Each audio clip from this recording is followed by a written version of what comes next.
Apakah Anda terbayang bagaimana rasanya hidup di Mars? Begitu kalau kata David Bowie ya gitu ya. Kalau ada di Mars itu seperti apa? Kondisi minim gravitasi, suhu udara ekstrim hingga ancaman radiasi yang tinggi menjadi tantangan utama. Di Yogyakarta nih ada seorang pria yang beruntung menjadi satu-satunya orang Indonesia yang terpilih mengikuti program pelatihan hidup di planet Mars. Ia adalah Vincentius Kristiawan. Berikut laporannya. If we go to Mars in our time, 200 years from now, there'll be new branches of human civilization on Mars.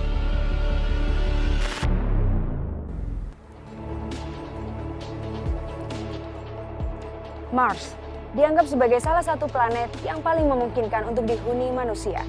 Menurut data yang dirilis NASA, terdapat beberapa kemiripannya dengan bumi. Seperti terdapat 4 musim dalam 1 tahun dan kandungan air. Namun, apakah manusia benar-benar dapat berkoloni di planet Mars? Perlombaan mengirim wahana ke planet Mars sudah dimulai sejak tahun 1960-an. Setelah beberapa kali mengirimkan wahana untuk meneliti Mars, ditemukan indikasi adanya air pada planet Mars. Temuan ini mendorong para ilmuwan membuat penelitian kemungkinan manusia dapat hidup di planet Mars. Salah satunya adalah program bernama Mars Desert Research Nation.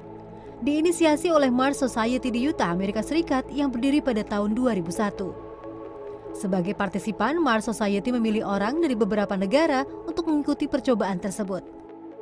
Satu-satunya orang Indonesia yang terpilih adalah Vincentius Kristiawan atau akrab dipanggil Venza, seorang seniman dan pegiat dunia antariksa asal Yogyakarta.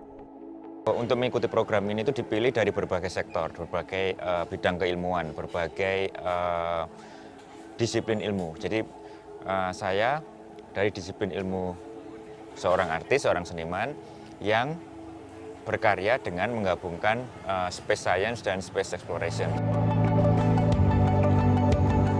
Mars Desert Research Nation atau MDRS yang diikuti Venza masuk dalam Asia Team. Beranggotakan 2 robot dan 7 orang peserta terpilih, 6 orang diantaranya dari Jepang. Dalam misi ini, Venza bertugas sebagai kru jurnalis yang harus menulis kegiatan sehari-hari para kru. Bagi Venza, sangat diperlukan peserta yang sehat mental serta fisik. Ia juga bercerita menghadapi beberapa tantangan, salah satunya menjaga keselamatan diri dan tim, serta disiplin dalam menjaga ketersediaan makanan ataupun oksigen. MDRS ini terdiri dari beberapa rangkaian program.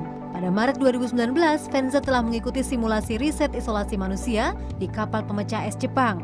Akan ada yang ketiga dan yang keempat, itu yang salah satunya yang cukup ekstrim itu sebenarnya kita akan menuju ke Antartika. Jadi kalau Antartika itu kan bisa -60, jadi kalau -60 itu semua cairan yang kalau kita nggak memakai kostum atau pelindung tubuh dengan baik dan benar itu ya immediately langsung jadi es gitu. Jadi pembeku. Jadi kalau kita kedip mata gitu ya langsung beku gitu. Meski para ilmuwan telah bersiap diri, Ilham Habibie, ilmuwan asal Indonesia, berpendapat misi hidup di planet Mars bukanlah hal yang mudah. Saya kira dari segi teknologi sudah dimungkinkan. Ya, jadi yang tadi saya katakan diperlukan kurang lebih 2 tahun untuk ke Mars itu menggunakan teknologi yang kita sudah kenal.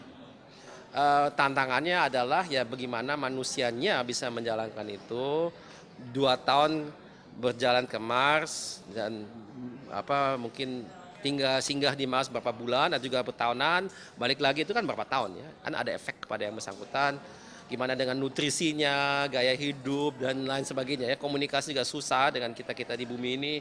Tapi ya saya kira itu lebih ke situ daripada bukan ke hal-hal saintifik yang secara fundamental, itu sudah bisa. Saat ini ada 3 badan antariksa utama yang tengah mempersiapkan misi ekspedisi ke Mars, yaitu NASA, SpaceX, dan Mars One. Tim CNN Indonesia, Yogyakarta.